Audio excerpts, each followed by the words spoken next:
Bonjour, ici Christine Levicky. Il y a 14 jours, je me suis lancée dans le challenge de ne pas râler pendant 21 jours consécutifs. Le premier jour, j'ai choisi un petit bracelet que j'ai mis à mon poignet et la règle du jeu, c'est qu'à chaque fois que je me surprends à râler, je change le bracelet de côté et je remets les compteurs à zéro. Aujourd'hui, j'en suis à mon 5e jour sans râler.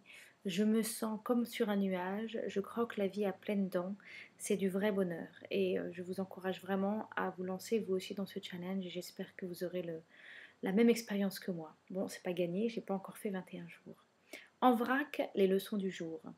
Ce matin, la journée a commencé un petit peu difficile avec une cliente qui m'envoie un email pour annuler notre session de coaching intensive de demain mardi. 2 heures après, j'ai une autre cliente qui m'envoie un email pour annuler notre session intensive de coaching de mercredi. À ce moment-là, j'ai tendance à vouloir me sentir comme une victime, à me dire voilà, tous ces gens qui ont des problèmes d'argent, c'est l'économie, c'est la crise, je ne peux pas développer mon activité sous ces conditions-là, qu'est-ce que je vais faire, pauvre de moi? Eh bien, pas du tout, je n'ai pas du tout réagi comme ça. Je me suis sentie vraiment triste pour ces clients, j'avais vraiment envie de travailler avec eux et j'ai choisi, plutôt que de me sentir victime, de prendre mon téléphone, de les appeler et d'avoir une conversation cœur à cœur avec eux sur ce qui se passait. Et finalement, le résultat, c'est que ces 2 clients, j'ai réussi à les reprogrammer pour la fin du mois. Donc, ne pas me sentir victime, ne pas râler, mais m'adresser à la personne concernée a vraiment fait une énorme différence pour moi aujourd'hui.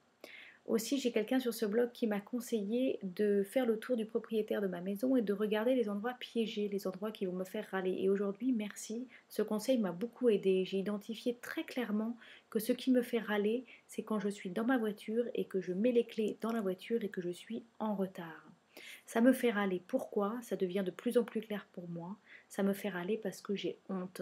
J'ai honte de moi parce que je n'ai pas anticipé mon départ. Je suis partie en retard, je suis attendue à l'école ou à un rendez-vous professionnel et je me sens nulle et j'ai honte de moi. Donc je m'engage devant vous tous à réorganiser ma vie et à partir avec 5 minutes d'avance pour ne pas me mettre dans cette situation qui me stresse vraiment et qui me font râler parce que j'aime bien être à la hauteur dans la vie. Voilà, je vous embrasse. À demain.